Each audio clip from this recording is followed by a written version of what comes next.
inspection and initiate a response. So it's fairly new for us, just the last couple of years. Douglas Forest Patrol has got 20 cameras, I think, maybe, and Southwest Oregon's got some, so it's where we're trying to move forward. Appreciate it. Yeah. Not everybody had heard your presentation on the camera. A very good one for them on the still trying to figure out an iPhone.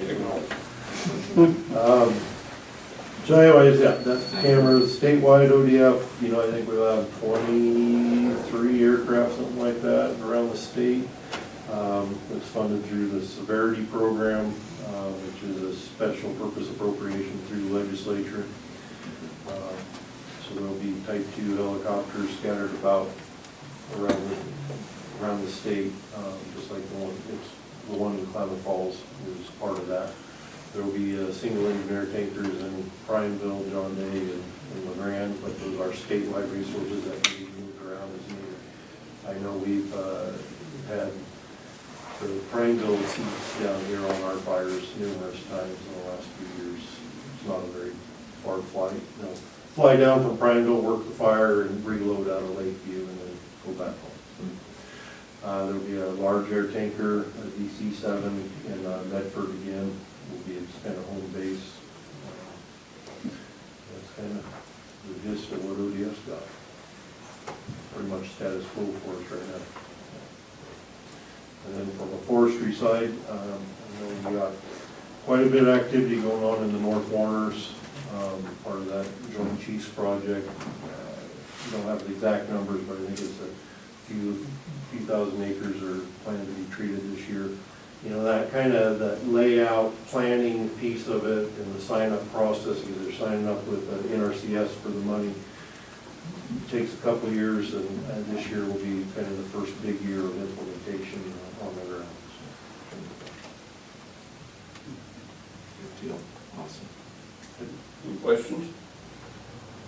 Thanks, good.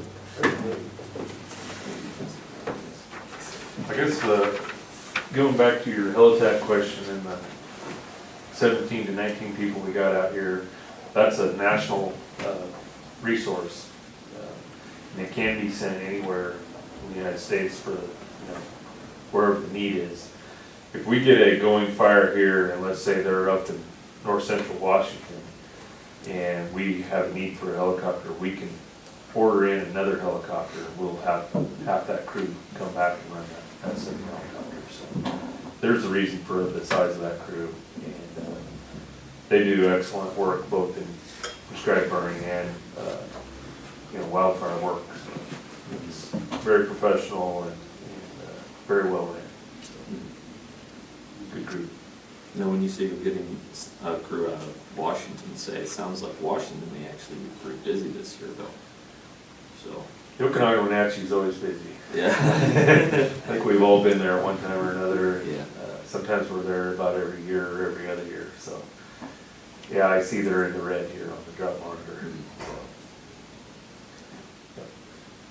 Any other questions? Everybody's got a chance to speak that wanted to speak. No other updates? Don't forget your RFPAs, and the county's got quite a lot of equipment on the ground too that support these guys, or we work with them. Yeah. Thank you, Chuck. So as always, I like to thank all of you guys, and especially the crews, the initial attack that gets out there that saves so many resources. Everybody works so hard. Appreciate that. I think our agencies within the area that we represent as commissioners is the best cooperative agencies that work well together. We thank you guys very much for that. I know there's ups and downs and all that, but whenever there's a fire out there, things happen. You guys do a really good job. And so be safe out there, your crews and everything. Thank you guys so much, men and women both. Appreciate it very much. Be sure and ask questions if you need asked, and we'll be sure to get you the information as soon as we can. Usually we get to the meetings, at least one of us, when something happens. Maybe this year we won't have any meetings. That's not what Clint said, but. And if I could have just one go back, Chuck brings up a great point. We've got 5 RFPAs that help us out here in Lake County. The 2 that are, the help us the most here in the county are the Warner Valley, stationed out at Adel Plush, and then also the High Desert, which is in its second season. And it's basically the Valley Falls, Paisley, Christmas Valley, over to, the road over by Wagon Tire one day. So they've got a really big block as well, and we're continuing to do good work with them. Yeah, and there's agreements have to be in place between agencies and RFPs and everything, and all that's probably taken care of, I would assume. On the BLM side, Forest Service side, And Fish will be signed on with the agreement as well for Sheldon Hart. Forest Service side's working on it. There's currently no RFPAs that we're aware of that are signed up in the United States with the Forest Service. And so we would be one of the first if we do it. And it goes to the Washington office that we're having a slow response on. So right now we're working under the BOI and the BLM as far as that partnership, right? Making it work. Yes. Well, and I'd also suggest that, ODF, we have agreements with them as well, and these are all probably federally familiar with the land ownership patterns in the national forest, that there's pretty hard to throw a rock without getting close to private land, like they're throwing it onto the Forest Service, so there's a lot of opportunities there. If there's a fire, even if it's on Forest Service, if it's threatening private, and utilize those partnerships. All right. With that, thank you guys very much. We appreciate it. Yeah. We do have, I believe, while you're staying at 10:30, we have the burn ordinance at that time, so I'm sure a lot of you, or some of you are going to stay, if not all. We'll go through some of our other things on our agenda until the 10:30 time. So, Melanie, is Judy Clark coming? I asked her, she hasn't responded yet. She has not responded yet. Okay. So, we could have, we could see if Dave's available. Yeah. Yeah, I can run drive. You want to grab him? Excuse me. Talk about the airport side and then we get there. Oh, yeah. Oh, yeah, that's good. Mary, your hat. Mary, is this your hat?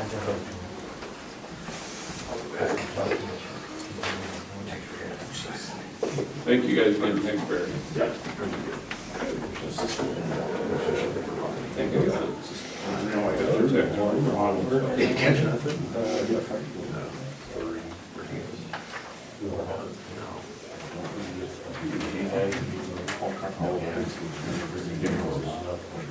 Nothing. Ronnie's not gonna be able to be here, so we'll get a text.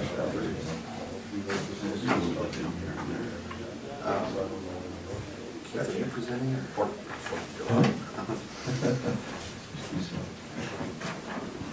Hey. You wrote I was out there at 15 years. Come on up, guys, just waiting for James to get back in, filling in our agenda before our next time, right? So, yeah, you guys on for the BLM aviation contract for the update and for decision, possible decision tomorrow. Well, doesn't tear up.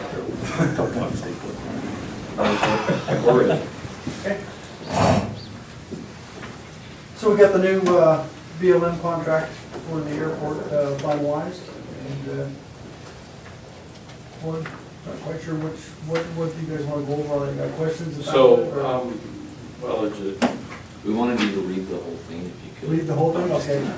so what it is we're changing over plus additional land there, which we. Correct, yeah, the Forest Service had it before, and now it's BLM who's gonna be taking the taking over the contract, and then we're expanding about an acre's worth of land, or they're expanding about an acre's worth of land that we're gonna lease to them. And so within this, this lease or contract agreement would be for a long-term lease of 20 years. It's a 20 20-year years. lease with a 2% increase per year. And, yeah, that'll, And looking at this, this would become effective July 1st of 2019. correct. Through June 30th of 2039. Yeah, so, It has a, did you see it has the payment chart or the? yeah. Second page. Page 3, yeah. So the question is apparently the one with the Forest Service is at its tail end of it. Is there anything we have to do to get out of that contract mutual agreement? It was mutual between the Forest Service, just let it go to give it to the BLM. There's still partners there with that, but it just the BLM took over the contract from the Forest Forest Service, Service. yeah. I just want to make sure that we procedurally make sure that if that previous contract had a joint clause, that we mutually agree that we acknowledge that if that's what's There was necessary. there's nothing been pointed to us yet. If there is anything, we haven't been aware of. Okay. And You I'll would, ask you that would, question. you would think they would have brought that forward, Right. just different agencies. All right, so, any other questions on this? This is for action tomorrow, not action today.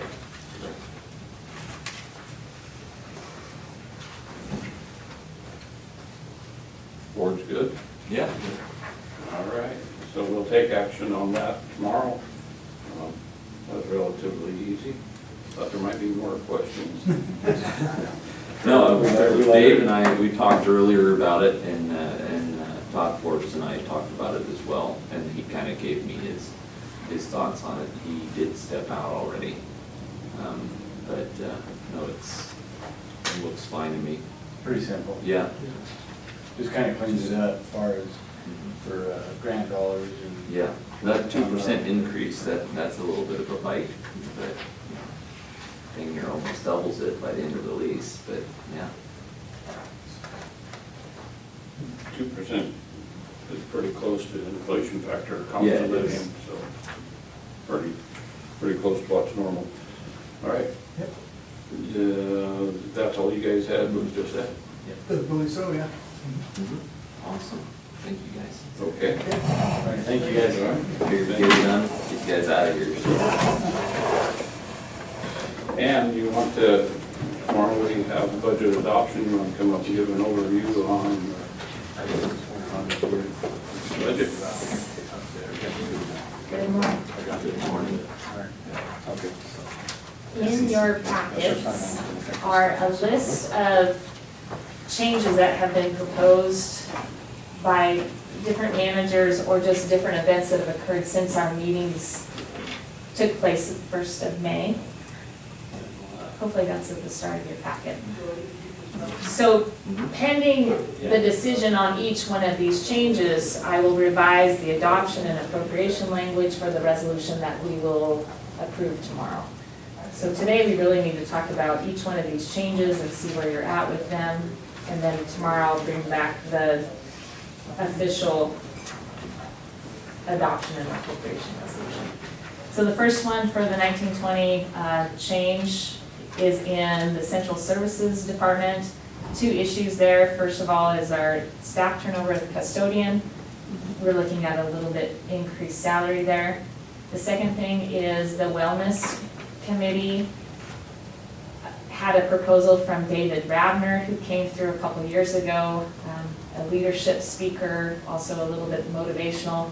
We haven't confirmed that he can be here this fall, but I think the committee feels like it would be a good event to have for our staff and our managers. Even if David Rabner can't come, maybe we can find somebody else. We can balance those expenditures with a little bit of an increase in beginning fund balance, and I'll go into that in a little more detail in just a minute. But our beginning fund balance is looking a little bit more positively than what it looked like in May. That would be a $6,750 increase in the beginning fund balance for general fund, like I said, it's split between materials, services, and salary. Do we want to take each one of these individually? Yeah, we do. Yeah. So whenever a department head proposes these increases, they should probably be the one presenting, because this is different than going through the budget process. So if the department head is asking for more into their, I'd like to hear from the department heads why they support or not support putting these into their budget and where that comes from. Okay, that is a change in how we've done this in the past. So if we do want to make that occur, I will include that in the process. Yeah, well, I think it's just as if department head's budget's going to raise, then they should be telling the board of commissioners why they're going to put more money into the budget. That's different than going through the budget process. Is there a particular one that you're looking at, Well, at a particular department? well, the first two are Melanie's department. Then you get down to the DA's department, go right on down, you can see the things there. It just builds that, I guess, the ownership of their own budget is, as these things come forward, makes us more aware. So, just because that's what I like to see doesn't mean that's what the board necessarily wants to see. It just changes the nature of this meeting today, because we have never, before budget adoption, with changes that come forward, with new information, with grants that are approved, with carryover dollars that we're allowing flexibility for program managers to make their goals. We have not required department heads to come before you in this setting, in this meeting today, to present all of that. But if that is the direction you would like to go, So we can. I think the only thing I could see that might be a problem is, for instance, like even today, when I made the presentation on the mental health issues where Trace couldn't be here today. So it might slow things up a little bit too if we make that a requirement. And if we make that a requirement, we probably have to make it a requirement to all the departments. Exactly. So That's the only thing I can think of. Like on the But DA, I get where you're coming from. the DA is the grant, right? Yeah. And then the wellness program, is that for all of us? Yes. that's managed by a department. That's a department head's fund. And I guess, what I would like to see is those department heads at least be in the audience whenever, these are, the main two probably that we're seeing here is the janitor increase, which we've been talked about individually, I believe, on that. The wellness program, $3,500, is new to all of us. Budget committee never heard that. That's an added $3,500 into that budget. And we get right down to the end of the year and all of a sudden we're adding dollars into people's budgets because they want $3,500 compared to going through a budget cycle that the budget committee may not have approved or supported, or might have said balance to contingency or put it someplace else. We get to this point and all of a sudden there's $3,500. No, I understand where you're coming from. Was there a particular reason why there was a budgetary increase for the custodian position? Yeah, he's more expensive. He is trained and qualified. He knows the building. I can't pay him a starting wage salary for that position because he's not a starting wage employee. And is that through Jay, basically, because?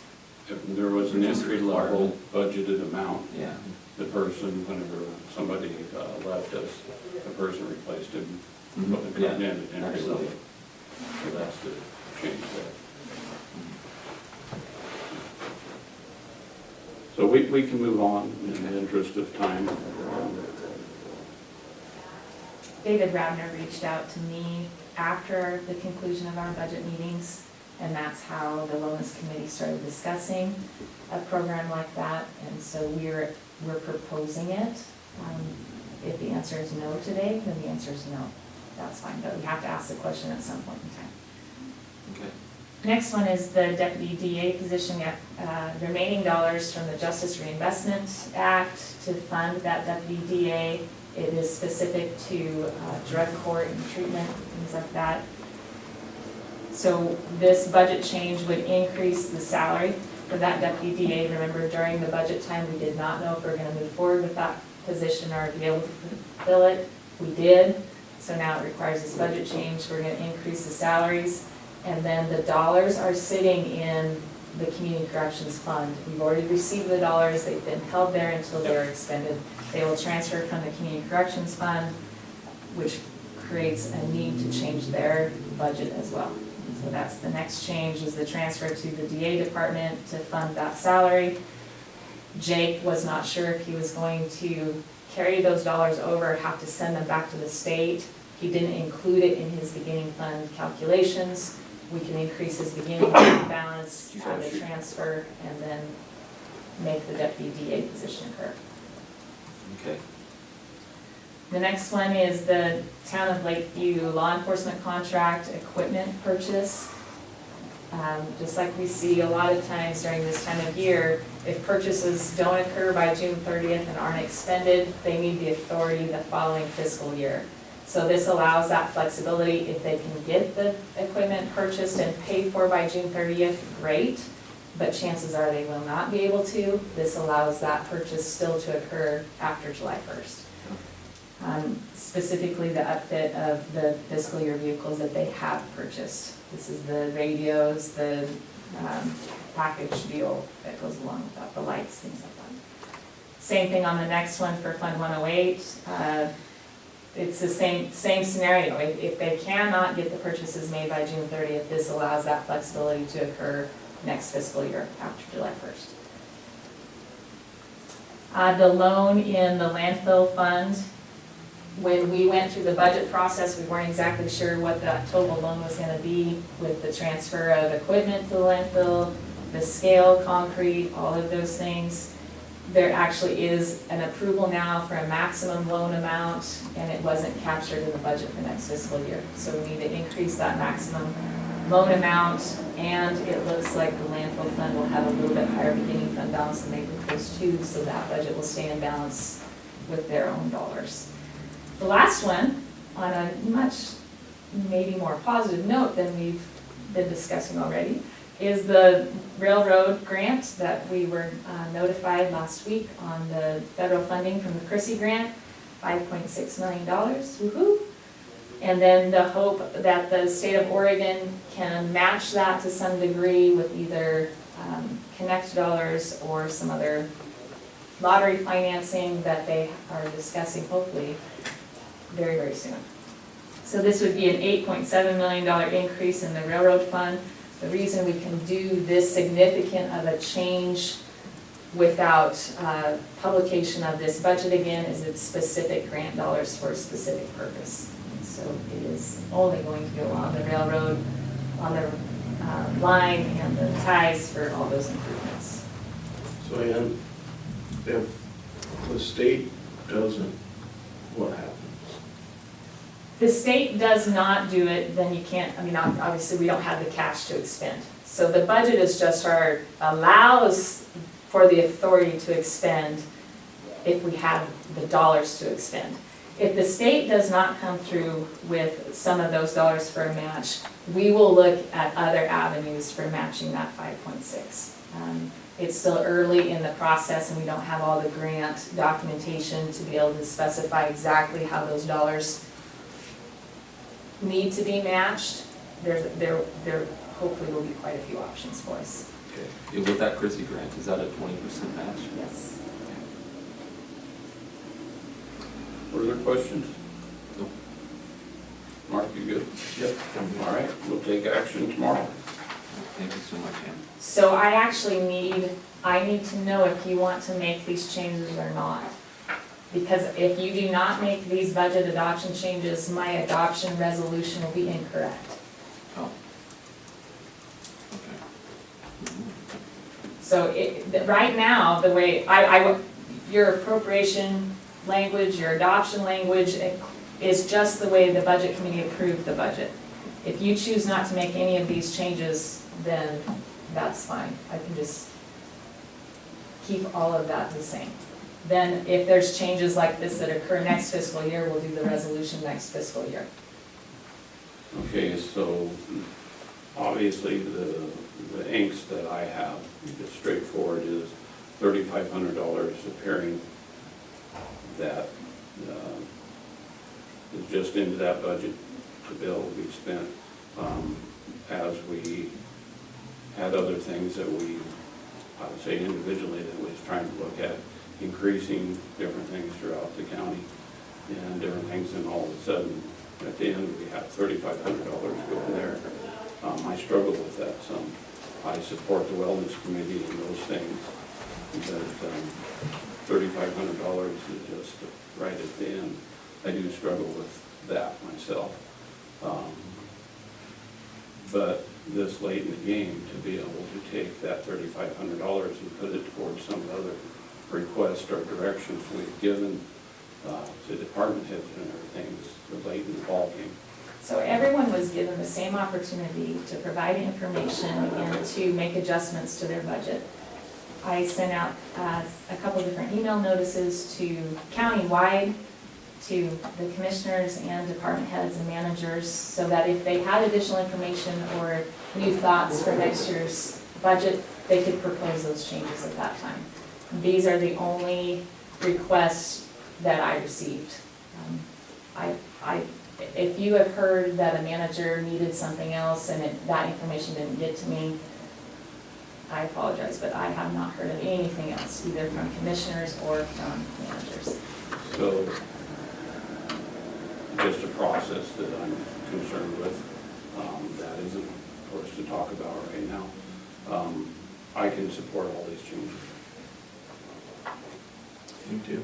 Yeah, I support the changes. I would concur. This is partly my lack of sight on this. I did miss these increases here. I actually agree with Commissioner Winters to a certain extent with those increases. It's late in the game, but in line of the custodian, we only just hired that position, so that's one of the reasons why that is showing up at this point.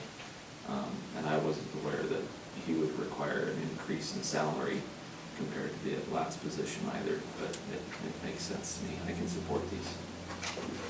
Mark? Yep. Okay. Put it together for tomorrow. One last thing to talk about, like I said, the beginning fund balance for July 1st is looking to be in a more positive state than what we approved in May. So one of the outstanding issues was the transfer to the road department. If you'd like to provide me direction right now with dollars, above that predicted beginning fund balance, if you'd like that to be transferred or not. What was it? So we budgeted for a $250,000 transfer to the road department. I'm not saying we're that much higher on our beginning fund balance prediction. Right now, that beginning fund balance prediction is probably about $60,000 to the good. So I would need direction from you if you. As far as I'm concerned, balance towards contingency, that was where we went. And For right now, I'd still like to stay that. But, is that? Yeah, I'd like to stay that way for right now. Was balancing through contingency. yeah, through budget time, we all agreed to the $30,000 transfer, I think it was to the. And that's next fiscal year. What I'm talking about is this fiscal This year fiscal year, currently. correct. This fiscal year currently, we did budget a transfer to the road department. Over time, that didn't look like we were going to be able to afford that, given, taxes and all kinds of things that way. So what I'm saying is right now, we might be able to afford a little bit of that if you gave me that direction. We'd already made that decision, Yeah. we went to transfer Yeah. that money. That, That you was say there's about 60,000? Potential. The last 2 weeks of the fiscal year, there's a lot of things that can still occur. Yeah. The crystal ball is not that That's great. why I don't want to. Yeah. But this is the last opportunity for me to ask. No, that's And perfect. so you can be flexible on the request to me, like, hey, Ann, if it's 10,000 to the good, shoot it over there. If not, hang on. So, all right, Sounds good. thank you. Thank you so much. Thank you, Ann. All right, we're running a little bit over, apologize for that. Mr. Tag, you're the lead on your county burn ordinance. I think Mark traded me chair. I really do. Mine is, that's all I didn't even try to adjust it.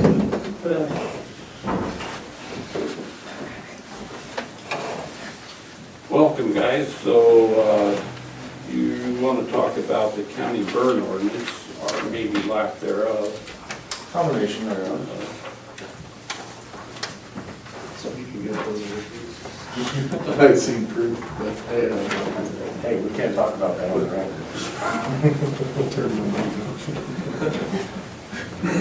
So, dig away, Dennis. So I know the county did have at least a draft ordinance at some point in time in the past. You know, we've looked at that as the fire defense board. Some of the issues with it is there's no key for violations. And then there's been a few significant changes since that was drafted up, such as before our Rural Fire Protection Associations came into play. But one of the biggest issues that's criminal right with that is with the fire in 2017. I think Dustin might be able to fill us in more on that, but because there's real no teeth in that ordinance, there's no criminal charges in that case were dropped. The little to no ability for cost collecting in the fire is what Dustin wants to add to it. I can. Sure. So the Anna fire, that was prior to the High Desert Rangeland Fire Protection Association. So essentially where it began was on unprotected land within this county. So there was not I'm hearing this second or third hand of why the district attorney dropped the charges, but supposedly because there was no regulation in place against that piece of ground. Whereas like an ODF protection district, if it was within us, we have regulations that go into effect at fire season on that particular piece of ground because it was unprotected. There isn't a jurisdiction oversight of it, that there was no regulations. And so for us, for agency, Department of Forestry, when there is a criminal process, if the party is found guilty, then restitution can be handled right there at that point in time, meaning our suppression costs, and that would go for the other agencies as well, can be attached as restitution. I would imagine the same as for any victim of the fire that would have a potential loss in that fire. Now, without criminal charges, it's all a civil process, which can be more difficult and lengthy to get through that process to recover any costs for the loss that a person may have, or an agency may have extended for suppression. I guess something to throw out there, talk about protected and unprotected land. At this point in time, you know, with the rains on folks, we have a lot of protection now for our wildland stuff. But we as a county still have a lot of unprotected land as far as structures go. Meaning there's no fire department that's obligated to respond to house fires such as Drew's Reservoir, Drew's Gap, Adel, Plush, you know, some of those places. So keep that in mind when we talk about protected and unprotected. One of the things we would like to do is, because right now, the individual fire chiefs can, you know, they have the authority to open and close burning as fit. We'd like to try to get everything cohesive together so it's not as confusing for our citizens.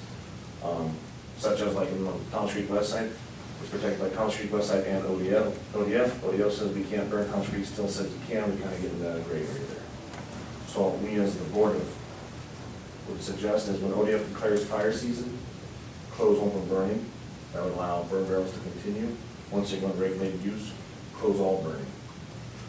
And then we'd have a burn permit process in place to allow exceptions to that. If people want to do a burn, we could do. There's lots of examples out there. You can do it online, you can write a paper copy, look at it, whatever that fire department wants to do, develop that process. But there's still an exception to allow them to burn even when we close burning. So one of the other things we'd like to see added to the ordinance is prohibiting exploding targets and tracer rounds when we declare fire season. We've had several fires over the years started by both exploding targets and tracer rounds on both of these. Only during closed fire season. Once we declare fire season, then those will be prohibited, and once we get out of fire season, those will be allowed. Can I add in there? Yep. So Barry, correct me if I'm wrong, I think BLM ground exploding targets and tracer rounds are maybe banned year-round? So on BLM land? Fish and wildlife, for sure. And then for ODF, on private land that's protected by ODF, when we declare fire season, exploding targets and tracer rounds are also banned during fire season. So is that ban like, even if they're in a vehicle with them? No, it's just, it It's cannot just be Use. shooting, Oh, okay. firing, Yeah, detonating exploding targets or firing tracer rounds. the use of them is banned. Yes. Also, just to clarify a couple things, ODF, we are the official declarers of fire season. When we declare fire season, though, it's always in coordination with the SCFUM partners. And I think from that standpoint, it makes a lot of sense when we're talking private land within ODF's jurisdiction, there's a lot of intermixed SCFUM partners there. With this ordinance, when we're talking out, Christmas Valley, Silver Lake, Fort Rock, some of that country, we still got a lot of intermixed BLM ground with those other jurisdictions, high desert there, and any other. I think there's probably BLM ground around any unprotected lands within the county, would be my guess. Lastly, we declare fire season usually around the first part of June. And then when Daniel talks about regulated closure, we usually declare that somewhere around the 4th of July is when we make that change. And it's always driven by conditions, looking at ERC charts, fire danger levels, and it's usually in coordination with the SCFUM partners when we make that determination. So, and I guess lastly, I'd add, I think the burn permit process is important, because there's always an exception somewhere out there. I guess what I see from an agency standpoint is, right now, if somebody wants to burn, they call 911. 911, okay, we got your information. They don't phone 911, they phone dispatch. Yeah, dispatch, the center. The dispatch center says, sure, go ahead. When we're in fire season, I think there needs to be a little bit different level of scrutiny to that burning. I'd like to, from my standpoint, I'd like to see, the call go to the dispatch, and dispatch say, hey, we're in fire season, there's some restrictions, kick that back out to that jurisdiction, whether it's Daniel as the chief for Thomas Creek West Side, or one of his officers, or the main folks in High Desert or Warner Valley, wherever that is, because they're the ones with the local knowledge of that piece of ground to know, hey, I know where they're burning and it's surrounded by irrigated pasture, or, we can work with them. And they can issue a permit based off of knowledge and information. Yes, and then get that information back to dispatch, 911 dispatch, to issue that permit for those things. I think our current process really needs to look at, it's more of a burn notification. If there's just saying, I'm burning here, they type the address in, they do a burn on, and that's really just a notification. So, sounds like the ordinance part is probably the easiest part of it, is have you guys, I haven't read all this yet, but to get an ordinance together for us to go through the hearing process and adopt. But it's the implementation of it. All the fire chiefs, everybody has to coordinate, all agencies have to coordinate. Somebody has to take care of giving out the permits and all this. So, as our role as Board of Commissioners, we can do the ordinance. Yeah, But you guys are gonna have to coordinate that other part, inclusive of what you want the fines to be, who's going to have the authority to go out and give those fines, all those things. There's a lot of devils in the detail here. We do have a burn ordinance for our urban growth boundary of the Lakeview area that's in effect, and it revolves around the wood smoke and that. So, it would probably be different in the urban growth boundary than it would be out in the county. Brad, I think if you just put the ordinance in there, the state ORS will define the fines. If we have an ordinance, then the state also has a ORS in violation of a city or a county ordinance that will establish the Correct. fines. Yeah. So, And basically what it is right now is that we're just in a situation where we actually don't have a burden ordinance for Lake County. It's All right. only for the Lakeview urban Well, growth at boundary. some point in time, there was some ordinance that was created, but I don't know if it was ever adopted and finalized. I got, no, there was at least a draft of it, but there was no teeth in it, no fines or none of that stuff. well, I do know that in the past, we have publicly, Dan Chan, Ken and I, as commissioners, said that we follow the Oregon Department of Forestry's guidelines, when they declare fire season, we follow that. That doesn't put it into law by ordinance or anything like that, which doesn't give the teeth. So you're here today for us to shore that up. Yeah, but we've talked about the enforcement component, and I've had a, I want to speak for the sheriff, I've had about a 60-second conversation about it. And I know we've talked about it as a board level, you know, the first 1 or 2 violations, 3 violations we can deal with as the agency, authority having jurisdiction, dealing with that, and then it's the repeat offenders when we might be requesting law enforcement. This is the third time this guy's burned in 2 months, he's just not getting a clue, so. And definitely for the first couple of years of this process, it's gonna be an educational component, take the truck out there, let the folks know, here's the burn ordinance, you can't do this, here's why. And educate them, so. So, just so I can kind of clarify, if we do implement this and you actually have some teeth in an ordinance that we were to adopt, who would be the person to issue that fine? Would it be our fire marshal, or would it be?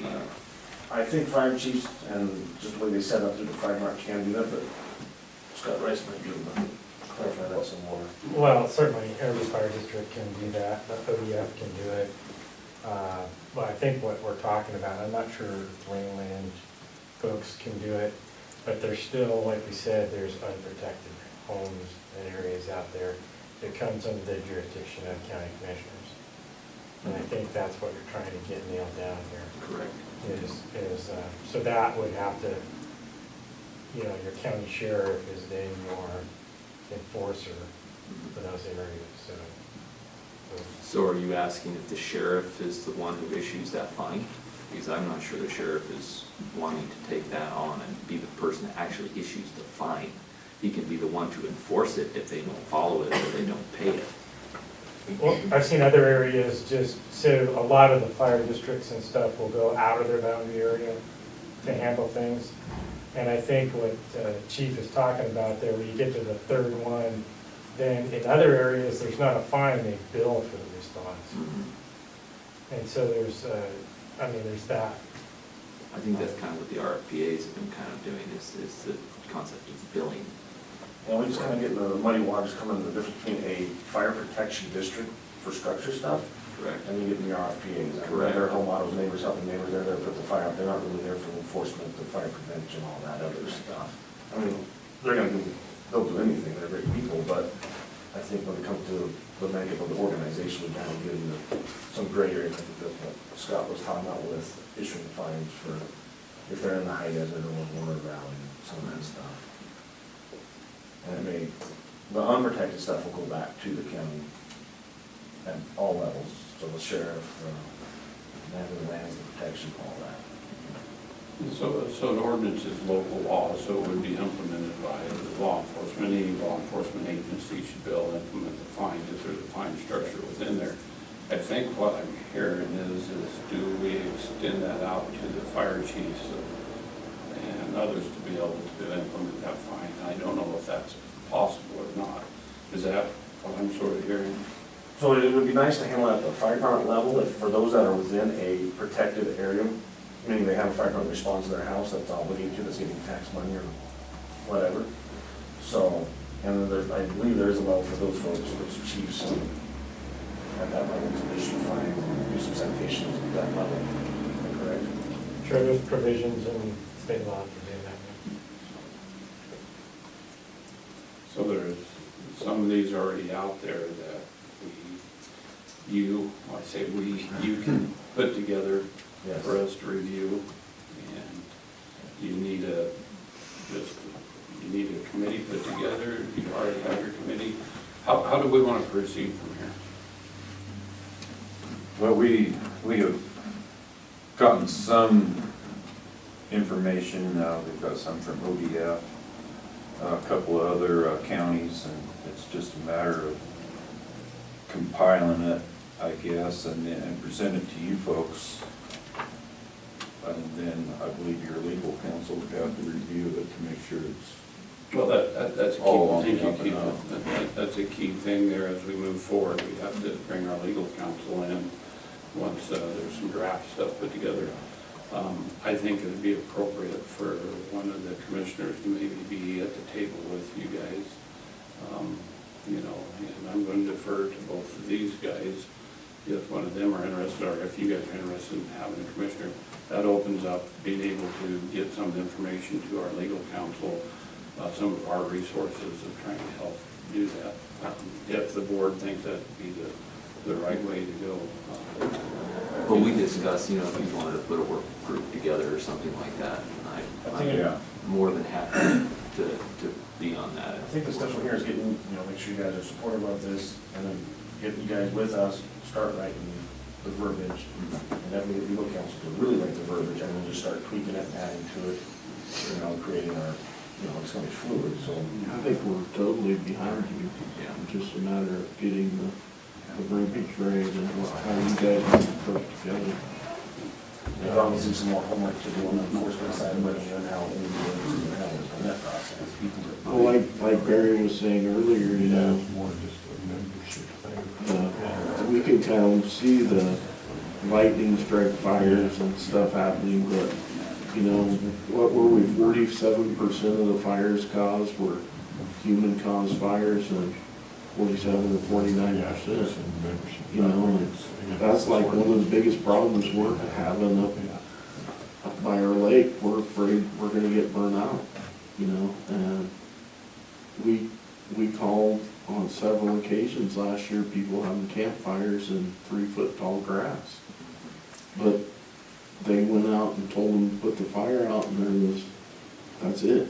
And it's like, Well, and that's our problem within the fire districts now. It's like, we have habitual offenders who will have a fire, and we continually tell them we're in burn season. Within that jurisdiction, we don't have anything that we can go and cite them on without having an ordinance. I mean, if it leaves their property, you can get them for reckless burning, but as long as it's on their property, we really don't have a citing mechanism right now. And that's within Lakeview. Within the town, we do, under their city ordinance, but outside of their jurisdiction, that's where we. Correct.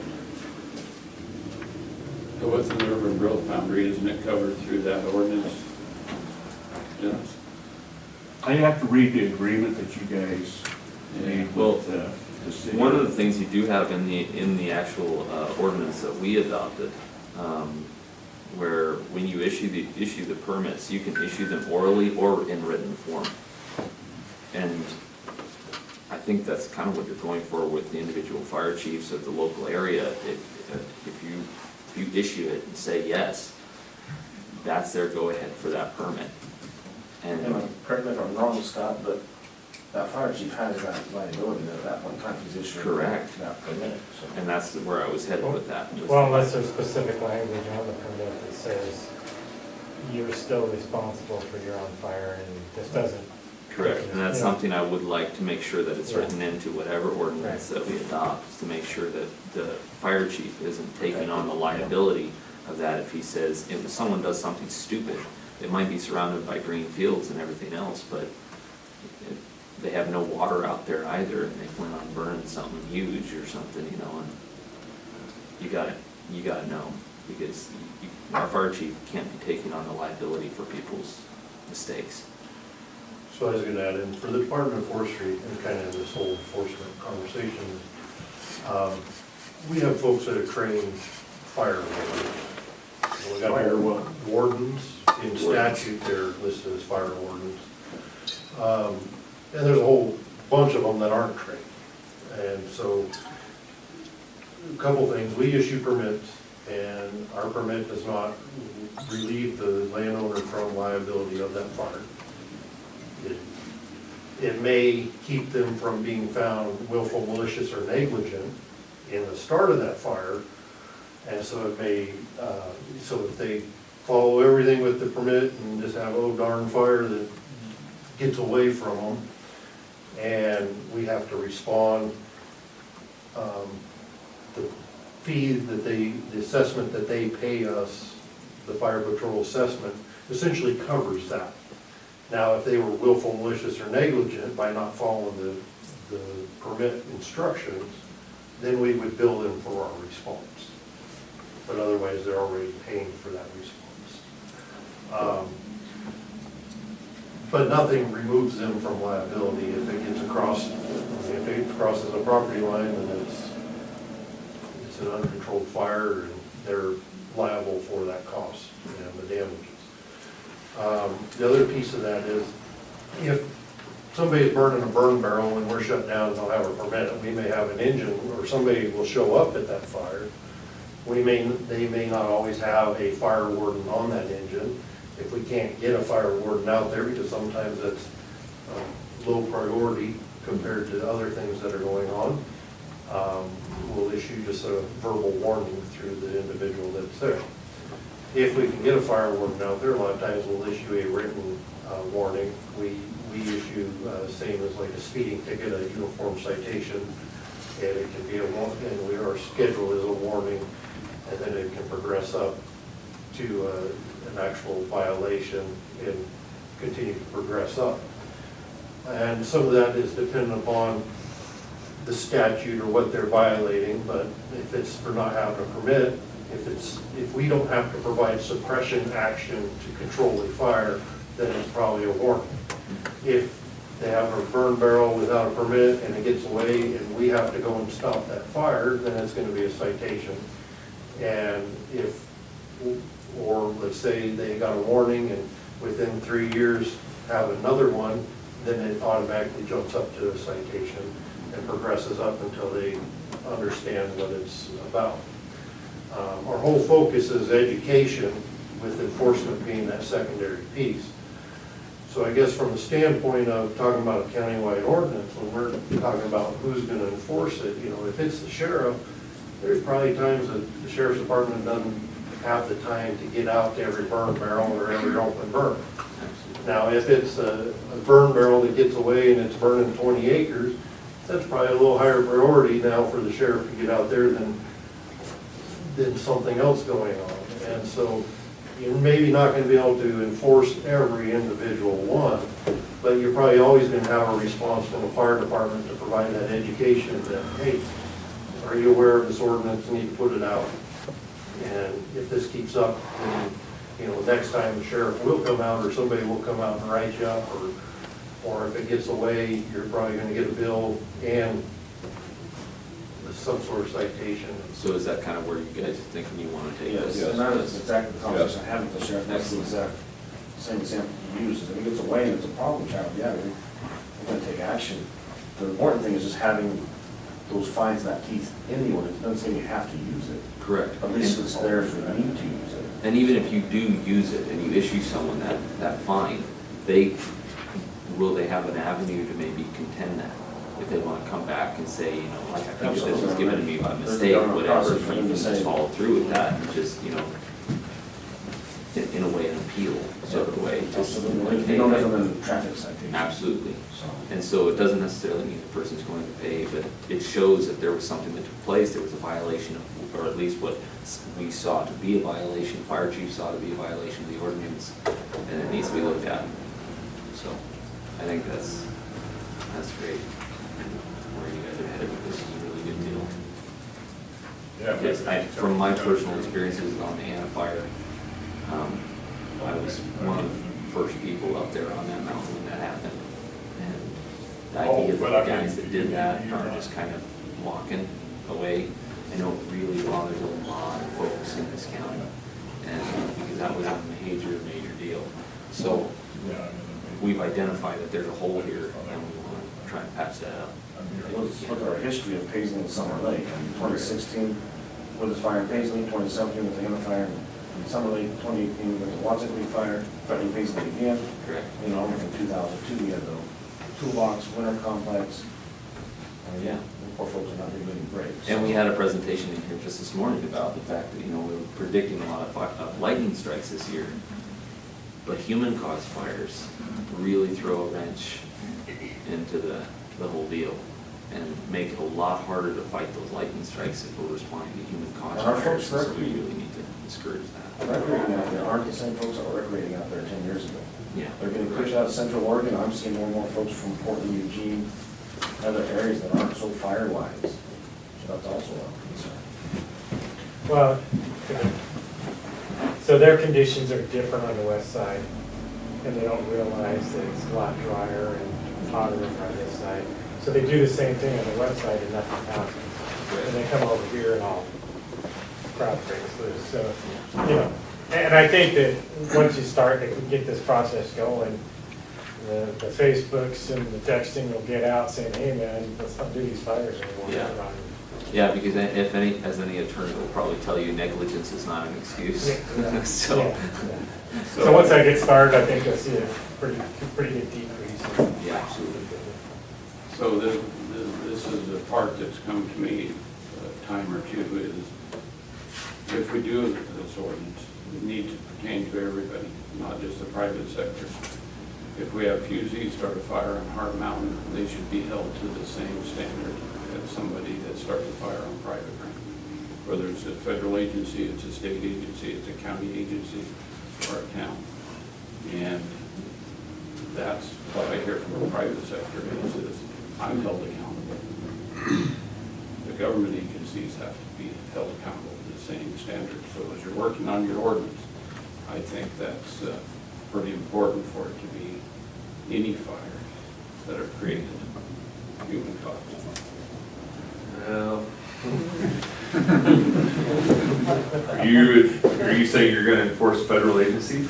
And that's where I'm. Because, That's exactly where the rub comes, and that's the reason why I threw that out there. This is the rub we have over in Klamath County. Klamath County plays this game too, and it's not a game. It's, you know, they're trying to provide an ordinance as well, but we can be in fire season and we will still do a prescribed burn.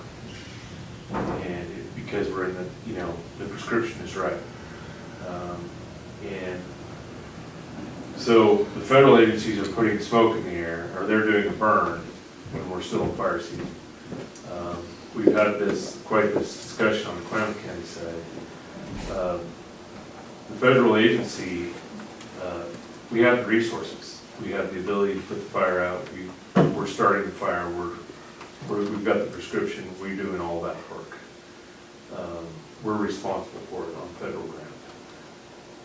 So, Well, I guess I'm not going to what is happening on the federal land, but if you're doing a prescribed burn during fire season that goes onto private land, then the federal agency. federal agency is responsible. Responsible. Yes. Locally, we've seen where that the federal agency did not want to take that responsibility at one time. I've been through that. And so, it is their responsibility, but when it comes down to replacing fences and different things that burn up from some prescribed burns, sometimes federal agency says no. So it's a different time than whenever the Thomas Creek fire is what I'm talking about. Which burned a lot of private. That wasn't a prescribed burn. That was Human caused fire. by a federal employee. Yes.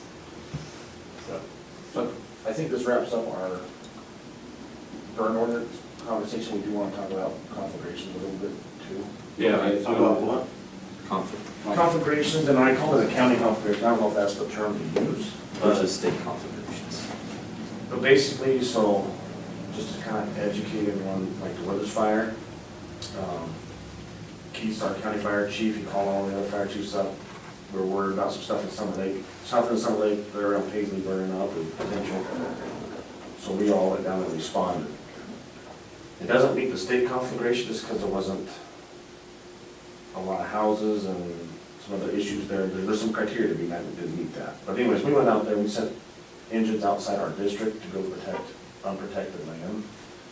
So it'd be nice to come up with a way to help cover costs for that. We're out in the unprotected land because that falls back to the county to take care of. you know, that unprotected land, I think Scott can talk more about it. Yeah, well, actually, it's gone on, like I say, it started with Berry Point and then went down to the Withers Fire in 2016, Anna 17, and Watson in 18. And we've been calling in structural resources throughout the county, to help, protect these isolated homes in unprotected lands. And as this is growing, and it seems to be a yearly occurrence now, is a lot of the local fire boards are starting to step back and say, wait a minute, we're responding outside of our district using tax money generated in the district for these unprotected lands. So the Fire Defense Board had a thought of possibly using coming up with a kitty, if the county could come up with a pot of money for these unprotected structures. And then once, say we get another Watson Creek this year, well, then the department can submit a bill to the County Fire Defense Board for reimbursement of costs. It's not to make money, it's just cover costs. And then the county would approve it, submit it back to, or the Fire Defense Board would approve it, submit it to the county for payment. Because I know my particular board is starting to say, yeah, it's nice to go out and help the neighbors, but it's costing money to the district. So right now, if the Conflagration Act is enacted through the governor, through you and everything. For a state. For the state, you wouldn't be able to get any reimbursement unless they ask you to go do that structural protection. And generally, you're already out of your district doing it. And so you're not eligible for any reimbursement from the state. Correct. And that's where I think you're going. Yes, yeah, to get a state conflagration, I really truly believe for Lake County would be really hard. We've asked for, not a full-blown task force before, just a couple of engines to help out, and we've been denied. And it would probably take a fire rate. Yeah, it would take something right on the edge of town. It would take the fire actually getting into, coming up to Shiwakan into Paisley. It would take something like that. So the biggest problem with a state conflagration down here is that you've got a fire that's maybe progressing slowly, and you can see in the future there's a wind production and things might happen. So you have maybe a 24-hour warning. Well, it takes the state at least 12 hours to get things organized. And you're getting fire engines from Multnomah County and Clackamas County, and that's a lot of road time to get down here. So it's nothing that's going to happen quickly. And what the Fire Defense Board has done last year was they signed an agreement, mutual aid agreement with all the fire departments in the county. And so when one particular fire district is having some problems, then they can call these other fire districts up to go help them in their protected area. What's happening is they're using that organization to cover these unprotected areas. And that's where the boards are just going, well, what are we getting out of this? And so, and again, all those unprotected areas, actually by state law, comes down to the county. So that's what they're looking at. So just for discussion today, you brought forward, started out with $10,000, this pot of fund, or pot of dollars. So how does that become sustainable? Are you wanting every year for the county to put $10,000? I don't know, we need 10,000 every year. I think it would be 10,000 to start with, and then a little bit every year. And hopefully there's gonna be years we don't even touch that money, it just rolls over to the next year automatically, but. So you're looking at, though, the county obligation to a minimum of $10,000 per year. Keep it at that, so. I don't know, I wouldn't, let's say per year. we just need a starting fund balance somewhere in case We we need have 10,000, we have to maintain it at 10,000. Yes. Correct. 5,000 views, then we put 5,000 Yeah. next year. Is there any way other than the county's general fund just put money in there? Is there anything from the fire districts or anything to make that fund to contribute to it? The only thought I had was possibly submitting an application to the BRAC committee to start the fund with.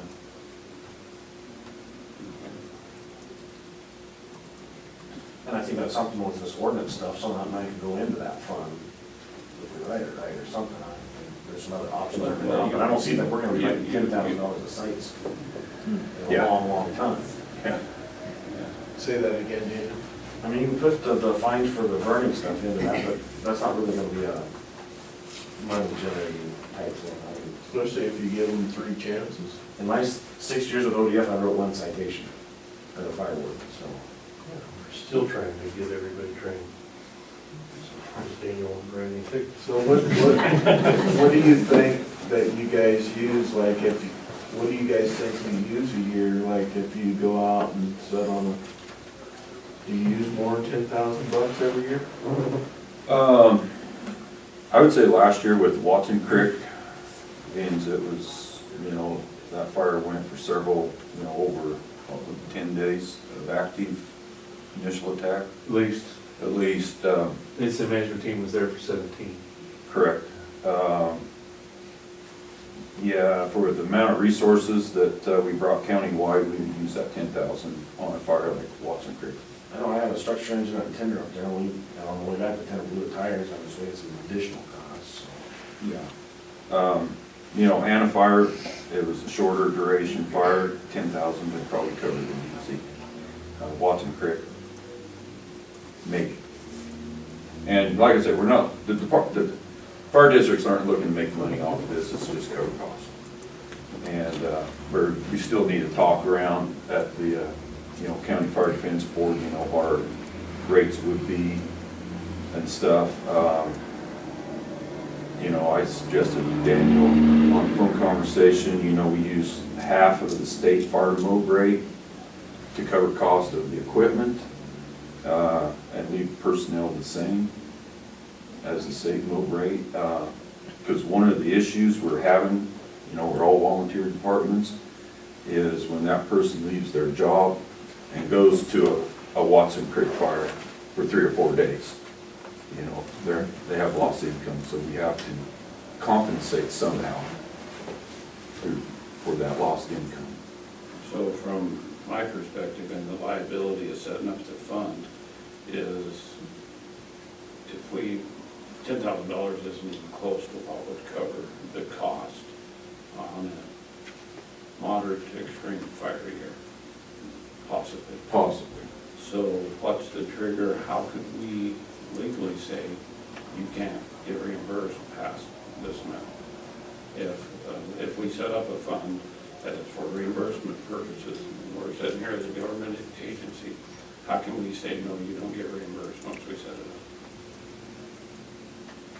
If the costs go above. Yeah. If the costs go That above. could become a We were liability. talking about that last night, about using half that rate. You remember that Well, we were conversation talking last about night? the MOB guide, because the state fire marshal's office has a demobilization guide, and it has what they suggest, a suggested rating schedule for that. And we were talking It's a suggested rating level, that's why you can actually decrease it to half. So I you don't even care have to if be the half. rate's 5 cents or $500, it is once we've met that threshold, $10,000. Correct. And somebody turns in a bill for another $5,000, do we have? Structural liability as a damage. county? Yes. That's what we have to look at as a board of commissioners. As we all know, in the fire world, things can get out of hand, and the cost for fire suppression and all this can go a whole lot. So sitting as a board, we have to look at where our liabilities, where our responsibility is. If we set up a fund, is it tapped out at this? Sorry. I think once you're tapped out of it, I mean, that gives you some means, and us some means to call the state and say, hey, we've had one heck of a fire here, we need some help here, we've set this money aside, we're out of resources. And would that be? Well, I appreciate that's what you think. We have to find out what the Well, laws and what the rules are. and which fire district, this fire district gets reimbursed this year because it's in their area. This other one over here has a fire also, it's later in the year, and they get no reimbursement.